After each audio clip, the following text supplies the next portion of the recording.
सुप्रभात सभी छात्र छात्राओं, परम आदरणीय अभिभावक महोदय, बाल साधना विद्यालय परिवार से स्नेह, मार्गदर्शन और सहयोग रखने वाले सभी बंधुओं का बाल साधना की इस ऑनलाइन क्लास में मैं हार्दिक अभिनंदन करता हूँ, स्वागत करता हूँ, इस्तकबाल करता हूँ।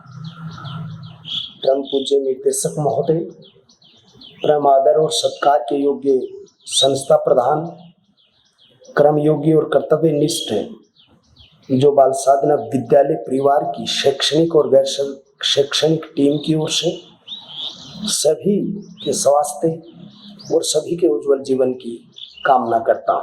आपका परिवार सुरक्षित रहे, व्यवस्थित रहे और आप इस वैश्विक महामारी में एक योद्धा की तरह लड़ते हुए अपनी सर्वश्रेष्ठ लक्ष्य को प्राप्त करें। मैं सभी बच्चों को ढेर सारी दुआएं देता हूँ, शुभकामनाएं देता हूँ और अच्छी पढ़ाई के लिए आगामी चुनौतियों को स्वीकार करने की जिम्मेदारी आपको देता हूँ। आज का हमारा टॉपिक जो है, उस टॉपिक का नाम है, जो हमारी परियोजनाएं चल रही थी और उसमें अब जो परियोजना पढ़ानी है, राजस्थान की परियोजना है सोम अम्बा कमला परियोजना। सोम अम्बा कमला परियोजना जो है, इसको प्रशासनिक स्वीकृति मिली थी 21 जनवरी सन 1977 ईस्वी को। इसका नाम सोम अम्बा कमला क्यों रखा गया? सोम एक नदी है और अम्बा कमला किसका नाम है? गांव का नाम है। तो सोम नदी पर अम्बा कमला गांव में ये परियोजना 21 जनवरी 1977 ईस्वी को संचालित हुई थी और यहाँ एक बांध बनाकर पानी को रोका गया था। उस बांध की जो लंबाई है वो लंबाई 615 मीटर है और उसकी ऊंचाई जो है वो 34.50 मीटर है। इससे दो नहरें निकाली गई हैं। 18 नवंबर 1992 ईस्वी को इसके अंतर्गत जल प्रवाहित किया गया था। नहरों के अंतर्गत इन नहरों का विकास सिंचाई व्यवस्था के लिए किया गया था।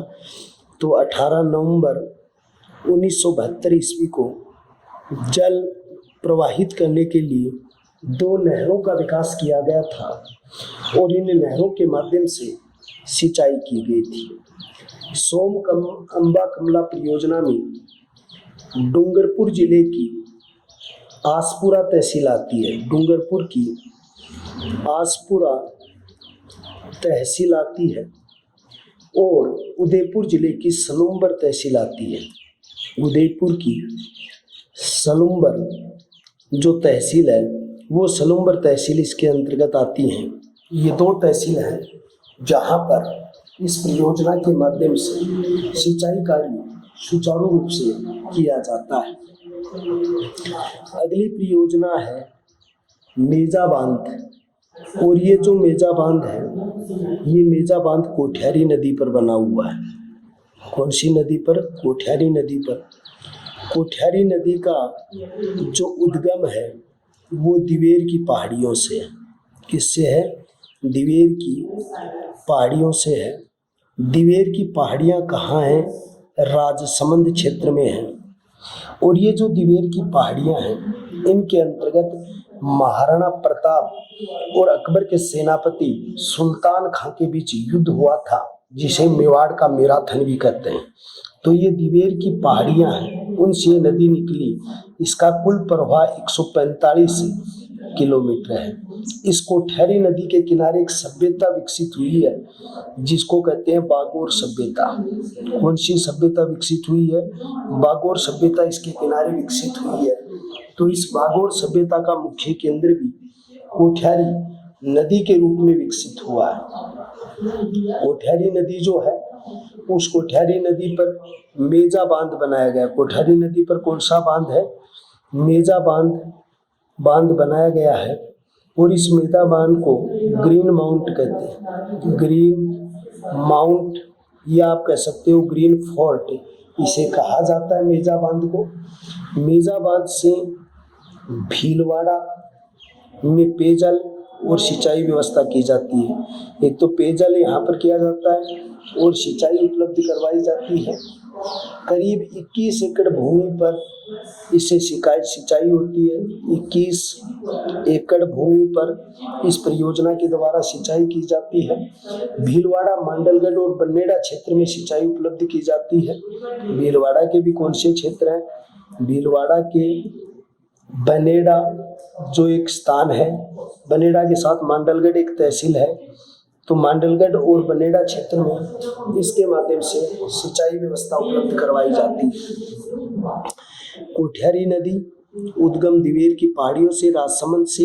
दिवेर की पहाड़ियों को महाराणा प्रताप और सुल्तान खां के मध्य युद्ध हुआ, इसलिए मेवाड़ का मैराथन कहते हैं।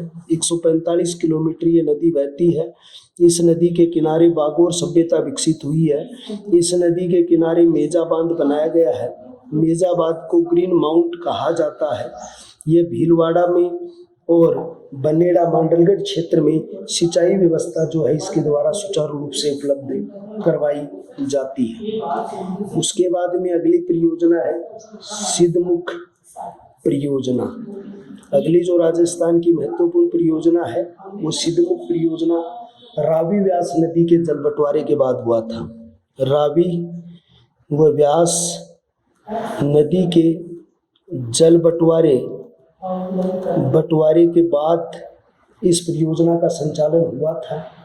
इस परियोजना का शिलान्यास 5 अक्टूबर सन 1989 ईस्वी को स्वर्गीय श्री राजीव गांधी द्वारा किया गया था। और कौन से गांव में इसका शिलान्यास किया था? भिरानी गांव जो है हनुमानगढ़ का, उस भिरानी गांव में किया गया था। इस परियोजना में कुल पानी 8.06 MAF था, जिनमें से 0.47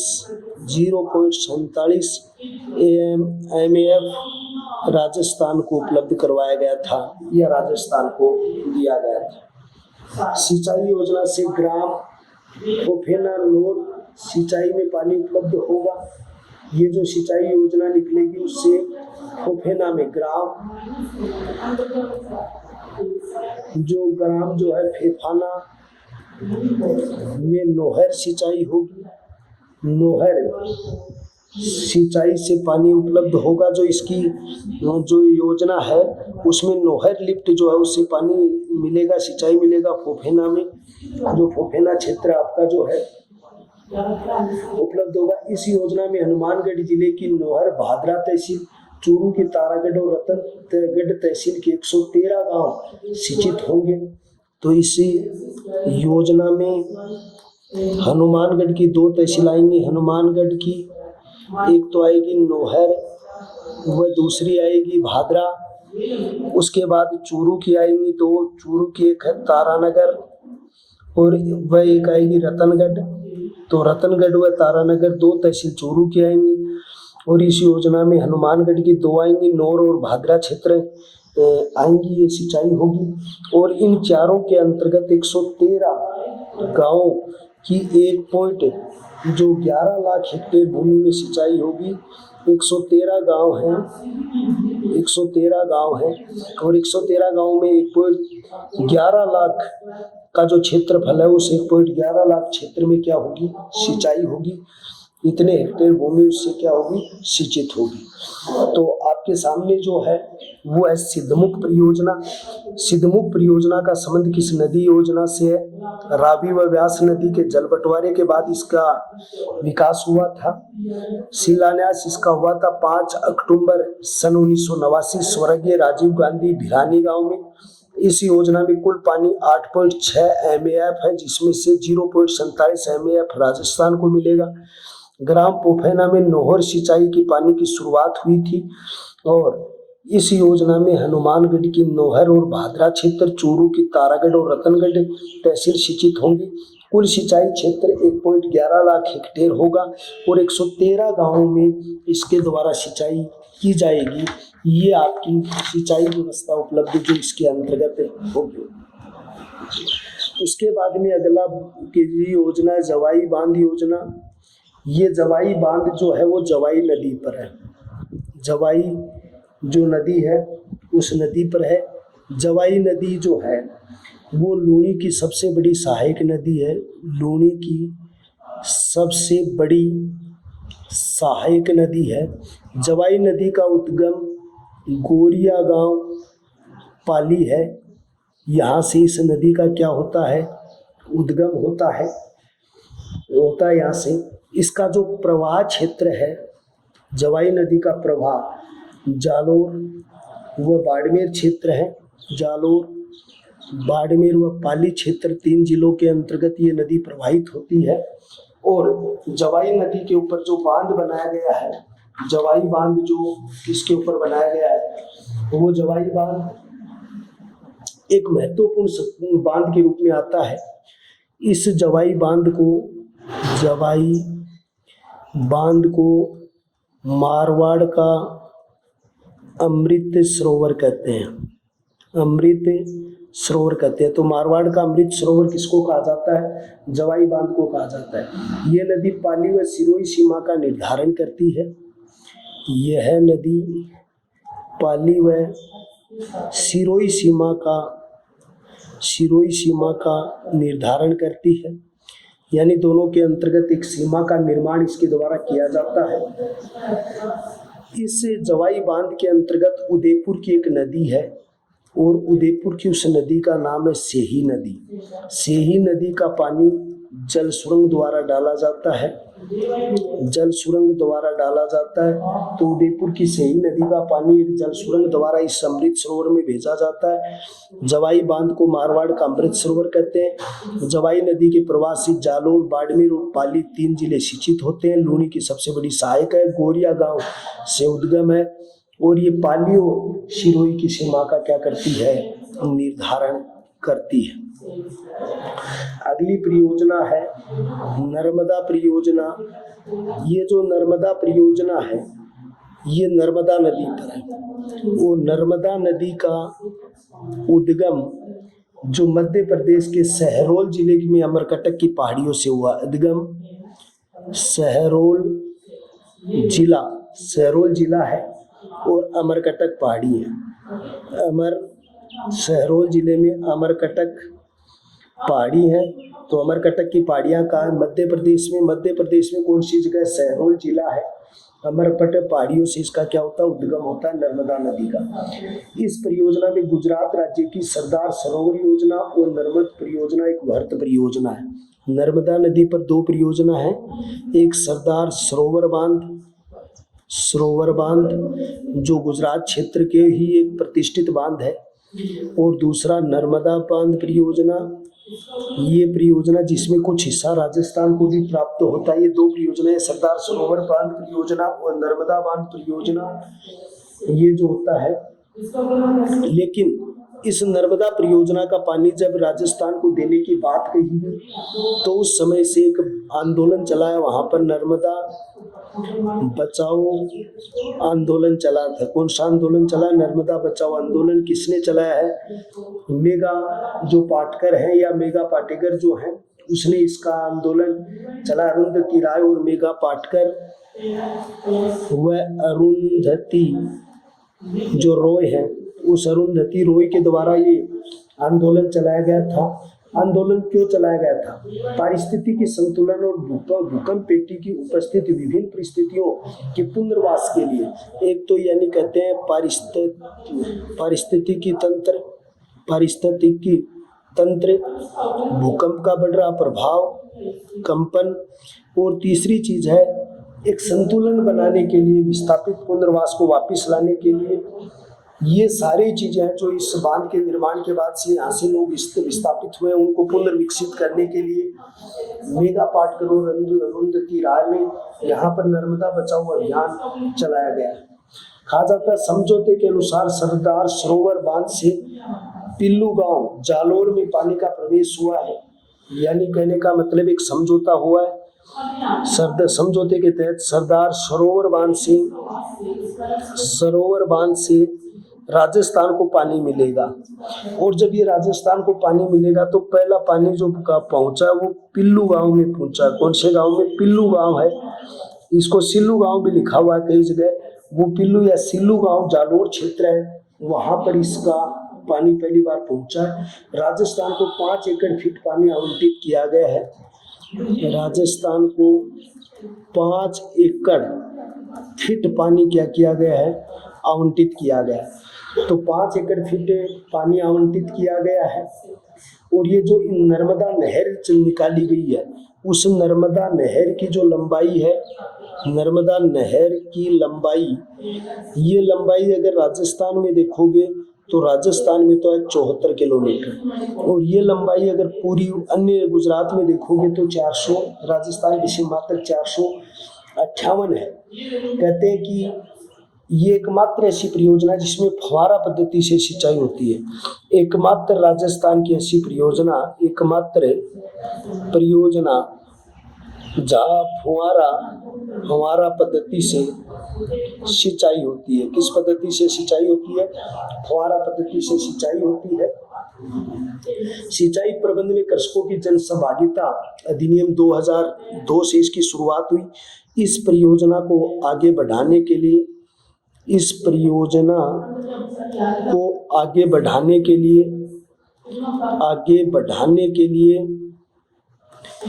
2000 ईस्वी में जन सहभागिता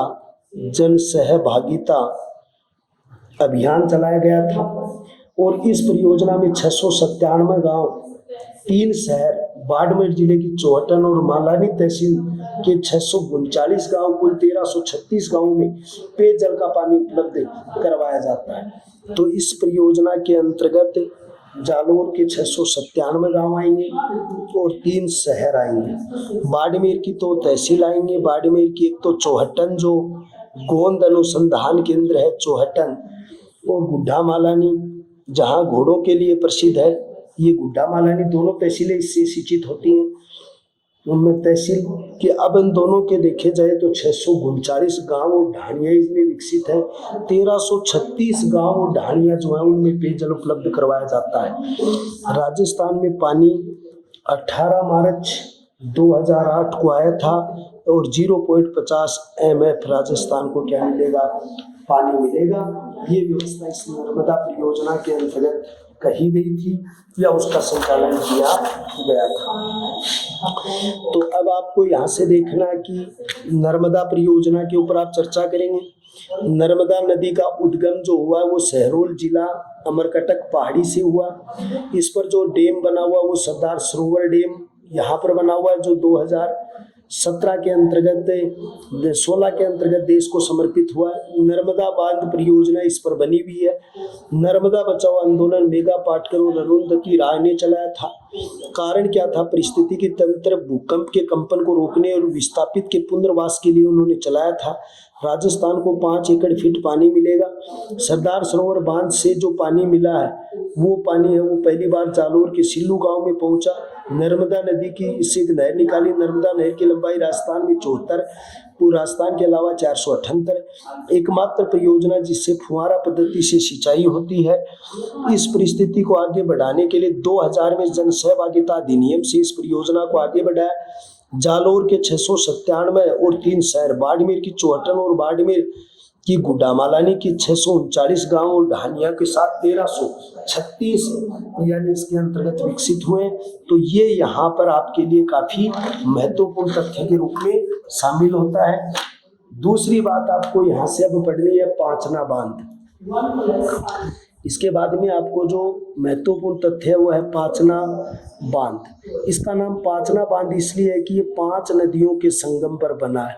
कितनी नदियों के? 5 नदियों के संगम पर ये बांध जो है वो बना हुआ है। ये पांचना बांध है वो कहाँ का प्रसिद्ध है? करौली का प्रसिद्ध है। ये पांचना बांध राजस्थान का एकमात्र बांध है जो मिट्टी से बना हुआ है। ये किससे बना हुआ है? मिट्टी से बना हुआ है। पांचना बांध 5 नदियों के संगम पर है, करौली में है और मिट्टी से बना हुआ बांध है। इसमें कौन कौन सी नदियां हैं? जो 5 जो नदियां हैं उसके अंतर्गत बरखेड़ा नदी है, इसके अंतर्गत उसके बाद भद्रावती नदी है, भद्रावती के बाद माची नदी है, बेसावट नदी है और अट्टा नदी है। तो अट्टा नदी, बेसावट नदी, माची नदी, भद्रावती नदी और बरखेड़ा नदी है। इस नदी के संगम पर इस पांचना निर्माण को बनाया गया। इसका प्रमुख उद्देश्य पानी की बर्बादी को रोककर कुओं का जल स्तर सुधारना, सिंचाई के लिए उपलब्ध करना। क्योंकि पहले इन नदियों का पानी क्या होता था, बर्बाद होता था, और अब इसका उद्देश्य क्या है, उद्देश्य पानी की बर्बादी रोककर दो काम आपको करने हैं। एक तो कुओं का क्या बढ़ाना है, कुओं का जल स्तर बढ़ाना है। एक तो कुओं का क्या बढ़ेगा, जल स्तर बढ़ेगा। दूसरा क्या होगा, सिंचाई के लिए पानी का सदुपयोग होगा, सिंचाई के लिए पानी का सदुपयोग होगा। और तीसरी चीज है, नदियों के कारण बाढ़ के आसार बनते थे, कहाँ, भरतपुर क्षेत्र में। तो अब भरतपुर में क्या नहीं होगा, बाढ़ के आसार नहीं होंगे। और इससे जो सिंचित होंगे, गंगापुर, हिंडोन, नादोती, टोडा भीम तहसील की 10,000 हेक्टेयर भूमि से सिंचाई की जाएगी। तो कितनी सिंचाई होगी, गंगापुर, और गंगापुर में कौन सी जगह, हिंडोन, हिंडोन के बाद नादोती, नादोती के बाद टोडा भीम के कितने हजार, 10,000 हेक्टेयर भूमि जो है वो इससे सिंचित की जाएगी। तो ये आपका कौन सा बांध था, पांचना बांध था। 5 नदियों के संगम पर बना होने के कारण इसको क्या कहते हैं, पांचना बांध कहते हैं। पांचना बांध किस जिले में है, करौली के अंतर्गत है। किससे बना हुआ, मिट्टी से बना हुआ बांध है। 5 नदियों में बरखेड़ा, भद्रावती, माची, बेसावट और अट्टा है। इनका प्रमुख उद्देश्य क्या था, पानी की बर्बादी को रोककर कुओं का जल स्तर बढ़ाना, सिंचाई के लिए पानी को बाढ़ के उपयोग करना। बाढ़ के आसार बनते हैं भरतपुर में, वो कम हो जाएंगे। गंगापुर, हिंडोन, नादोती, टोडा भीम की 10,000 हेक्टेयर भूमि है, वो इससे क्या होती है, सिंचित होती है। ये आपका कौन सा बांध था, पांचना बांध था। अगला बिंदु आपका जो शुरू होता है वो है जल संरक्षण क्षेत्र। कौन सा, जल संरक्षण। जल संरक्षण का अर्थ क्या होता है, जल का विभिन्न तरीकों से बचाव, रख रखाव, सदुपयोग जल संरक्षण कहता है। यानी जल का क्या करना, जल का बचाव, एक तो आपको करना है बचाव, फिर उस बचे हुए जल का क्या करना है, सदुपयोग आपको करना है। सदुपयोग के साथ साथ आपको क्या करना है, उसके अंतर्गत यानी जो जल है उस जल का कल्याणकारी कार्यों में सदुपयोग करना है, और उस जल के लिए क्या फैलानी है, जागृति लेके आनी है। अब इसी चीज को क्या कहा जाता है, जल संरक्षण कहा जाता है। जल की बर्बादी को रोकना, बचाव करना, सदुपयोग करना ही क्या कहलाता है, जल संरक्षण कहलाता है। जल की जो मात्रा है, प्रकार, स्वरूप राज्य के सिंचाई में, विद्युत उत्पादन में, पशुओं के उपयोग के लिए, दीर्घकालीन विकास के लिए उपयोग पर निर्भर है। यानी अगर जल की जो मात्रा है, उसका प्रकार है, स्वरूप है, और राज्य की सिंचाई, विद्युत उत्पादन में, इन सब चीजों में अगर उनका प्रयोग होता है तो एक दीर्घ काल तक एक जल संरक्षण के महत्व को या जल संरक्षण के क्षेत्र में महत्वपूर्ण आ सकती है। जल संरक्षण के अतिरिक्त जल का बांधों से, तालाबों से, झीलों से, बावड़ी के माध्यम से सदुपयोग होता है।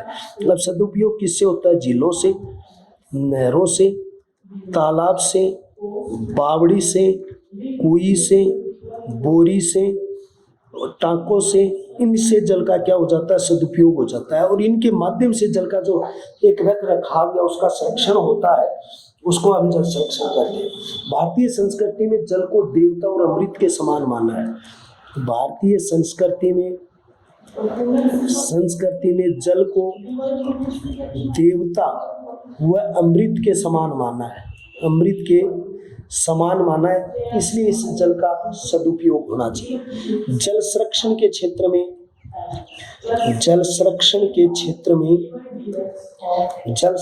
क्षेत्र में सेठ साहूकार, उसके बाद में स्थानीय नागरिकों ने बहुत महत्वपूर्ण योगदान दिया है। सेठ साहूकार, उसके अलावा स्थानीय नागरिकों